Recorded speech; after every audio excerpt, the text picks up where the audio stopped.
Hi అండి. చూడండి పల్లెటూరులో ఫార్మింగ్ చేసేటప్పుడు ఎలా ఉంటుంది.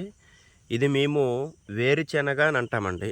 అదే శనగసేన అని అంటాము. ఒక్కొక్క యాస బట్టి ఒక్కొక్క భాష ఉంటుందండి దీనికి. వేరుశెనగ అని కొందరు అంటారు, శనగసేన అని కొందరు అంటారు, పల్లీలు అని కొందరు అంటారు. చాలా రకాలుగా ఉంటుందండి. ఇదేంటా వీడు చూపిస్తున్నాడు ఇవి మాకు తెలియదా అని మీరు అనుకోవచ్చండి. ఇందులో నేను ఒక మిరాకిల్ చూపిస్తానండి, మీరు చూడండి. వీడియో మొత్తం పూర్తిగా చూస్తే డెఫినెట్గా నేను చెప్పేది ఏంటి మీకు అర్థమవుతుందండి. ఓకే ఫ్రెండ్స్, చూడండి. ఇది పువ్వు కనిపిస్తుంది కాండి. ఇది ఇక్కడ ఉన్న నేను ఎందుకు అంటున్నానంటే పువ్వు చూడండి చెట్టుకి ఎంత పైన ఉంది. కానీ ఏ చెట్టుకైనా చూడండి, ఎక్కడైనా చూడండి, లోకంలో ఎక్కడైతే పువ్వు ఉంటుందో అక్కడే కాయ ఉంటుంది. కానీ ఈ వేరుశెనగ చెట్టుకి మాత్రం అలా ఉండదండి. వేరుశెనగ అని ఎందుకు అంటారండి. ఇక్కడ ఉన్న పువ్వుని వేరు ద్వారా ఇంకోండి భూమిలోకి వెళ్ళి అక్కడ కాస్తుంది కాయ. దీంట్లో ఉన్న గొప్పతనం అన్నాను కదండి, ఇదే గొప్పతనం అండి. ప్రతి చెట్టుకి చూడండి, ఇంకోటి ఇక్కడ ఉందండి పువ్వులు కనిపిస్తున్నాయి కండి.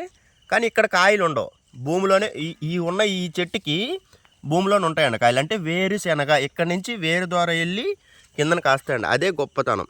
పల్లీలు నూనె చేసుకుంటారు, చాలా మంచిది. చాలామంది డాక్టర్లు చెప్తుంటారు కదండి వేరుశెనగకాయ తినాలని. మీకోసం ఎర్లీ మార్నింగే ఈ వీడియో తీసానండి. Okay, bye friends.